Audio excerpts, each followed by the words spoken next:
Comme vous savez, nous sommes pacifiques et non violents, et si nous arriverons un jour à en finir avec la tauromachie, c'est d'ailleurs lié à un rodillant, c'est par la voie législative. Il faut que les députés se saisissent du sujet. Nous ne sommes pas en démocratie en France. Première proposition de loi en 2004, Muriel Marland-Militello, députée UMP des Alpes-Maritimes, très courageuse, puisque ses collègues aficionados se moquaient d'elle et faisaient mine de planter des banderilles dans son dos dans l'Assemblée nationale. Voilà le niveau d'abruti comme Jean Grenet, le député maire de Bayonne, qui est le président du groupe tauromachie à l'Assemblée nationale. Ça existe.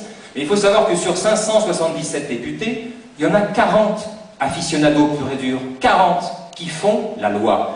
Donc nous en sommes à ce jour, je fais court, à 5 propositions de loi, 4 à l'Assemblée nationale, 1 au Sénat pour l'abolition de la corrida. Nous avons à ce jour 25 sénateurs abolitionnistes déclarés, qui ont soit signé une proposition de loi, soit signé le manifeste du Crack Europe pour l'abolition. Nous avons 111 députés. Et à l'arrivée, qu'est-ce que nous avons? 0. Pourquoi? Parce que une proposition de loi, si elle n'est pas débattue dans l'hémicycle, elle ne sert à rien.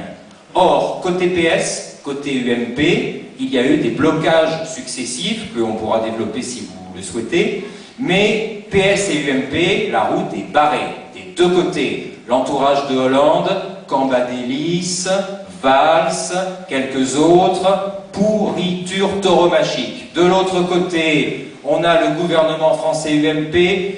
On n'a jamais vu ça avant, hein. Sarkozy, aficionado, Fillon, aficionado, Morin qui s'est rallié à lui, aficionado, Alliot-Marie, aficionada, Bachelot, aficionada, le ministre, mon ministre, puisque je suis fonctionnaire ministère de l'Agriculture, monsieur le maire, aficionado, et à l'agriculture, il représente la protection animale et le bien-être animal. Il faut le faire.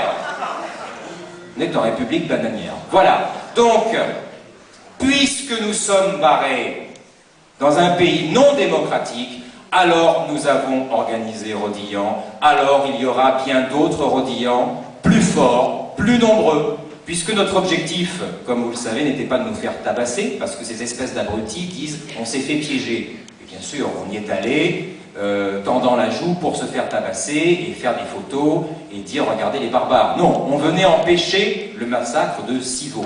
C'est ça qu'on allait faire et c'est ça qu'on fera très bientôt parce qu'on y arrivera.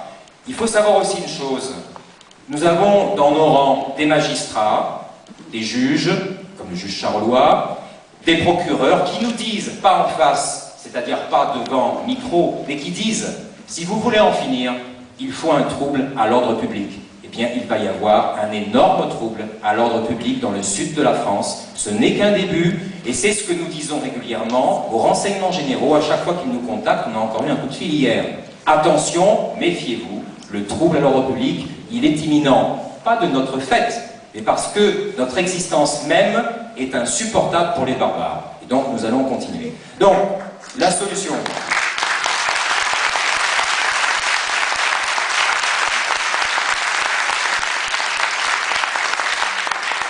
Nous aurons à nouveau des députés abolitionnistes, bien sûr, certains parmi les 111 seront réélus. Donc, on va recommencer le jeu démocratique à l'Assemblée nationale pour avoir une proposition de loi. Mais là, il faudra qu'on mette le paquet sur le gouvernement, quel qu'il soit, pour que ce soit enfin mis à l'ordre du jour. Et la pression du Sud, avec des actions dans les arènes, ça démontrera qu'il faut que les élus s'emparent du sujet. Pour finir sur cette partie politique, aujourd'hui même, normalement quand vous rentrerez chez vous, ce sera en ligne. Donc nous avons créé au Crack Europe un site internet nouveau à l'occasion des élections qui s'appelle www.lestaureauxvoteront, taureau T-A-U-R-E-A-U-X bien entendu et pas autrement, lestaureauxvoteront.com, où nous avons réuni l'ensemble des informations dont nous disposons sur plusieurs centaines d'élus, bien entendu l'ensemble des candidats à l'élection présidentielle, mais aussi pour les législatives. Donc vous pourrez savoir pour qui voter, et nous, il n'y a pas d'ambiguïté et il n'y a pas de juste milieu. C'est liste noire, liste blanche. Si on n'est pas avec nous pour l'abolition, on est contre nous.